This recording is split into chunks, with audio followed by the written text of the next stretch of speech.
back to show you all how easy it is to make a delicious beer chicken. Beer roasted chicken. This recipe is absolutely amazing. Super simple to make. Doesn't require a lot of ingredients. If you make this recipe Gina Young Style, you're going to be so happy you tried the recipe. Here's the ingredients you're going to need. You're going to need a whole roaster chicken. Okay? So this chicken is about 6 pounds. All right? I've washed off my chicken using lemon juice, salt and cold water, and then we've pat it dry using a paper towel, and we've also cleaned it. All right? Gorgeous. Now, we have some Yukon Gold potatoes. Feel free to use any kind of potatoes. We have beautiful bell peppers, tricolor. We have red, green, and yellow, a nice sweet Vidalia onion, okay?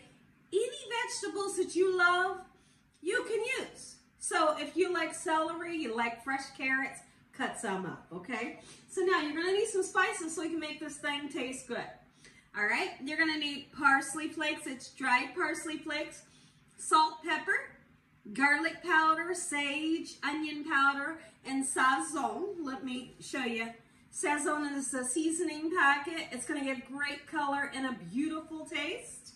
All right, and then also you're gonna need some type of lager or some type of beer. I just chose this kind. Be sure to save the can because the can will be used so we can set our chicken on top of the can and bring amazing flavor to your chicken. Make sure your hands are impeccably clean. Let's get started with this amazing recipe, Gina Young Style. There is another ingredient I want to tell you all about. It's never too late. I'm going to be using some oil. Use any kind of cooking oil that you would like to use. And what the oil will be used for is I want to bring some, I feel like when you oil your bird down, it's going to give you a gorgeous color, right?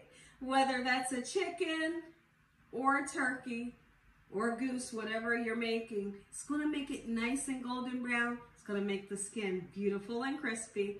But not only that, it's going to help for your spices to adhere to the bird. Okay, so now let's go ahead and get our oil onto our bird just like so, in this manner. Now this oil will be tossed away after we're done using it, okay? Because we are putting poultry, raw poultry into it. Okay, just be sure to discard of it. Get all the nooks and crannies. Flip this thing over, get the other side just like so. The wings, you want them nice and crispy. I hope y'all are having an amazing day today. Anybody in the comment section below. Last night, if you joined Gina Young's Live, did you have total fun? I feel like we had so much fun last night. We were laughing, and it was just a lot of fun. Even my family, they said, last night's live was super lit. That's the word that they said. So now here's what we're going to do. Let's go ahead and flip it over. All right, just like so. Beautiful. We're going to oil it once again on this side. All of the nooks and crannies. When I season this bird, I even want to season the inside. Throw you some seasoning in the inside, make it taste good all around. In the inside and on the outside. Okay, I do have my oven preheated to 350 degrees. And we plan on cooking this until it reaches the internal temperature of 165 degrees, okay? Beautiful, just like so. So my oil that I'm using of choice is vegetable oil. If you notice, if you take a look at my pan here, this is just a roasting pan. A roasting pan that I would typically use during the holidays. When I make a beer chicken, I like to use a deep pan. You see how the edges are up nice and tall? And the reason why is because the chicken will sit upright in the oven, up this way. It's not going to lay down. It's going to sit upright, and if any juices fall off of it, I want the juices to fall into a deep pan, right? If you were to use a flat pan like this here, it's potential that the juices could fall onto your oven and create a fire. So just make sure that you have a pan that has tall you know, tall sides so we don't have that issue, okay? So now that our beautiful bird has been nice and oiled, I'm going to go ahead and take my rings off, and we're going to begin to season this thing just like so. Be sure to get the inside nice and seasoned. All right, look at that. Oh, beautiful sazon. Whee! If I haven't said I hope y'all are having an amazing day, I do. I hope you're having the most beautiful day today. All right, so what we'll do is we'll season the outside just like so, and then we'll do that inside last. Look at that. That's what I call a well-seasoned bird. Ooh, wait. How many of you love a roasted chicken? I love a roasted chicken, but there's something super special about when you set this bird on the top of a beer can and the beer releases its amazing flavor. It's like the perfume, the fragrance of the beer. It's like it evaporates into the meat, right? It makes the meat super tender, gives it an amazing flavor. It kind of gives it like a umami flavor. Make them say, ooh, mommy, right? Be sure to tell them Gina Young showed you how. So now you may ask, a lot of people may say, Gina, I don't drink beer. I don't either. Never have, I don't either. But I do love the flavor of this here recipe. I do. I love the flavor of this here recipe, and I know you will too. All right, gorgeous. Sage. Sage is a must when you're making poultry, right? Sage is gorgeous. Hear the birds? The birds are singing. They're right outside the window. Come on, onion powder. There we go. Ooh.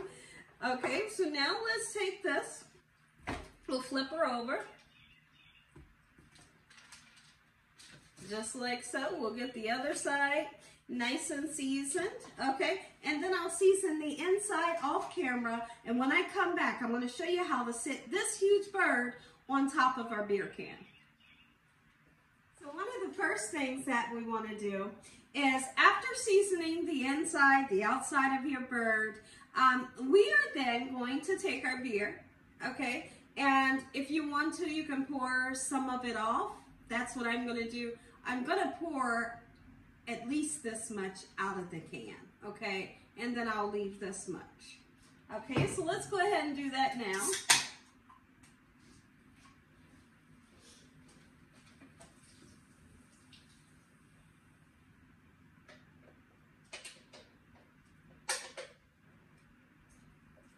Gorgeous. Next thing we're going to do is we need to make sure that this bird can sit on this large can. All right, so now you may need to trim around the inside of the bird cavity. You might not have to. When I cleaned my bird, I did have to cut some extra fat and clean the inside out really good. So now we're going to take our can. We want to set it right in the middle. You may be able to find a smaller can. I believe this is a 22 or 24 ounce. Put it right in the middle. And then we take our bird and do what we can. Sometimes you might, there we go. Okay, Mrs. Bird, look at you. All right, look at that. Sometimes you may need someone's help to help you. Okay, so if I fill down in here, the tip of the can is way up here. All right, flavor. Don't leave the wings like this. I'm hoping y'all can see. Don't leave the wings like that, look like they want to fly away on you, right? Let's not do that, okay? So you can simply take the wing, push it behind itself, and then it looks more pleasingly aesthetic to the eye. Okay, look how gorgeously seasoned she is. Okay, so we're going to clean up this just like so. And when I come back, we'll get started chopping up some veggies. Get your hands washed because you have touched, you know, the raw bird. And in the next clip, we'll cut up some veggies and I'll show you what we're going to do special with these veggies and what's going to make them taste good. They're going in the bottom up here. They're going to receive amazing flavor from all of the juice that's going to drip out of the chicken. Listen here, those veggies are going to be super delicious. Let's go ahead and cut up some veggies. Your favorite veggies that you love. That's what I want you to use. So I have the beautiful Yukon Gold. When you're using a Yukon Gold potato, you do not have to take the skin off, okay? You know, the skin is soft and supple, and it has great nutrients in it. Cut these like this if you want, because they're gonna cook so long, they're gonna get nice and tender. Okay, but you can cut it like that, but what I really prefer is like this. Look at that. Ooh, that one just jumped right on in the pan by itself. Let's get them in. Doesn't matter where you put them, okay? Just like this. And then we'll turn around and we're going to do the same thing with the bell peppers.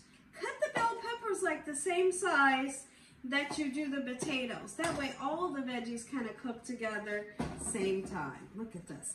Just put them all around your beautiful bird, the bottom of your beautiful bird, so they can receive the amazing flavors from the juice of the bird, okay? Gorgeous. It's okay, don't worry, because I'll pick the camera up and we'll kind of zoom in and you guys can see the bottom of this pan if you can't see it right now. So the oven is preheated to 350 degrees. All right, if you want to cook it on 365, sure you can, no problem. All right, now I want to show you all my internal thermometer that I have. Okay, and if you want to calibrate your thermometer, you can set your thermometer in a bowl or a cup of ice water to calibrate it if you need to. Here's my thermometer here, and I'll be sticking it in the meaty part of the thigh, okay? Right there between the hip and the thigh, it's going to go right there. If your thermometer hits the bone, you'll have an inaccurate reading. You want the reading to be accurate, okay? And today I'm going to use the thermometer. Usually when I roast a chicken, I don't have to because I don't want it done, right? But setting it up ways, it's like, you know, you might need a thermometer, okay? Gorgeous. And guess what? I'm going to just throw this out there. Your whole neighborhood is going to smell your house. They're going to smell your house and they're going to say, my goodness, what are they cooking? It smells so good. You might even get a knock at the door. You might. All right? And if they do, I don't blame them. I don't blame them. The smells that's going to come out of your house is absolutely amazing. All right? Gorgeous. I love using the different color bell peppers because anytime I get a chance to bring in some gorgeous color to my recipe, I'm going to do it. I'm going to do it. You want things to look gorgeous. So now we're going to season up these veggies using salt, pepper, garlic powder, and drizzling a little bit of oil. Okay, if you still have the oil that we use for the bird, then you could drizzle some of that oil on there. It's just going to help for your potatoes to cook up nice and crispy. Okay? Beautiful. Like I said, don't cut your peppers down too small. There's no need to. Beautiful. Be sure to take the sticker off the bell pepper. Wash your veggies off for sure, like you have to, right? There we go. Look at the gorgeous summer colors. I live for that. If you all love them little tiny sweet peppers that come in the bag, get those. Sure you can. Okay, amazing. Let's throw them in. And I'll cut the onion off camera, right? Because you know what the onion does. I'll tell you, guys, I'll be back because my eyes are watering, right? Beautiful. This gorgeous bed of veggies. Okay, so when I come back, this beautiful onion will be cut just like so. We're going to drizzle some onion, salt, pepper, and garlic powder on. And this baby is going in the oven.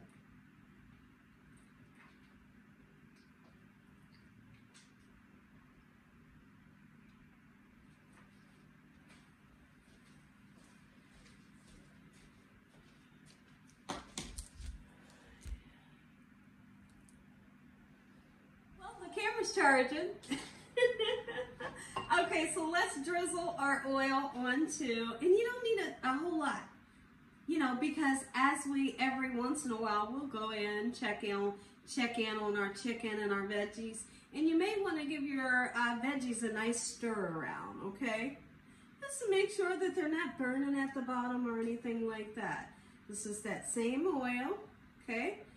Almost got a nice amount on there. Beautiful. And now we'll season. garlic powder. Oh yeah. Salt and pepper. Beautiful. There we go. Perfect. Just like so. And you can see that I've put my internal thermometer in. Let's get this into the oven.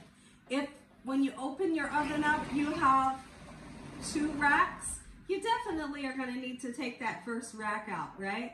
So I've taken that first rack out and I just have a bottom rack. And that's going to leave room for this tall chicken that sets up just like so. I plan on cooking this for about 1 hour and 20 minutes, but all depending on what this bad boy says. When it gets 165, done. Here's what she looks like on the bottom rack, and there's our gorgeous bed of veggies. If you want to, you can put about a cup of water in the bottom of the pan to kind of help things go along. Keep in mind, if you just put a cup in, that cup will definitely evaporate, so your veggies will still roast. 1 hour, 35 minutes in the oven, 300, and I turned my temperature up to 365 degrees instead of 350. Take a look. And the vegetables, oh, superb. Oh, Gina, my family's gonna love this. Absolutely, they will. If you all enjoyed this video, give me a thumbs up. If you haven't subscribed, make sure you subscribe. Tell your family and friends, tell the world what Gina Young is doing in his kitchen on a daily basis. Heavenly Father, I thank you for this beautiful meal. In the sweet name of Jesus, we pray. Amen. Amen once again. Right before you serve this gorgeous chicken, just simply slip the chicken right off of the can, discard of the can, and serve it with your roasted veggies and some wild rice on the side. Make you some. God bless. Good night. Let it rest. Any meat that you cook, let it rest for about a half an hour before eating so all the juices can redistribute and it'll be nice and juicy. That's a promise.